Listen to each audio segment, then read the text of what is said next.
بسم اللہ الرحمن الرحیم، السلام علیکم ورحمۃ اللہ وبرکاتہ۔ ایک خواب جب آدمی دیکھ لے تو کتنی مدت کے بعد وہ خواب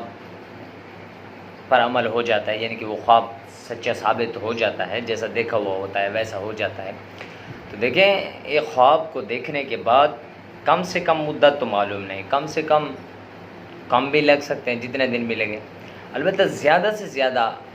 ایک تو آپ صلی اللہ علیہ وسلم کی وہ حدیث جس میں آپ صلی اللہ علیہ وسلم نے فرمایا کہ میرے ایک کبرا کتا جو ہے میرے خون کو پی رہا ہے، وہ پھر شمر نے حضرت حسین کو شہید کیا تھا رضی اللہ تعالیٰ عنہ۔ اور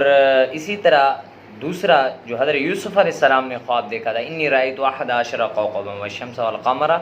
رأیتم لی ساجدین، تو یہ بھی بڑے عرصے کے بعد پورا ہوا تھا۔ تو 40-50 سال بھی لگ سکتے ہیں، کم بھی لگ سکتے ہیں، یہ نہیں ہو سکتا کہ فوراً ہی پورا ہو جائے خواب۔ تو خواب کے لیے بڑا وقت درکار ہوتا ہے، وقت لگ جاتا ہے، البتہ جلدی بھی ہو سکتا ہے جیسا اللہ تعالیٰ کی مرضی ہو۔ میں نے ایک اسٹیمیٹ آپ کو بتا دی کہ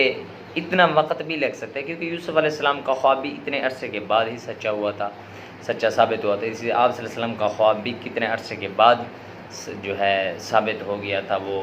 پھر اسی طرح جیسے ہی وہ میدان کربلا لگا تو وہی کتا، اسے برس کی بیماری تھی شمر کو، تو اسی شکل میں تھا، وہ قبر کتے کی طرف، کبورا کے لفظ آئے ہوئے ہیں، کبورا کتے کے شکل میں تھا وہ آدمی۔ تو یہ وقت لگ سکتا ہے، دعا ہے کہ اللہ ہمیں صحیح سمجھنے کی توفیق عطا فرمائے۔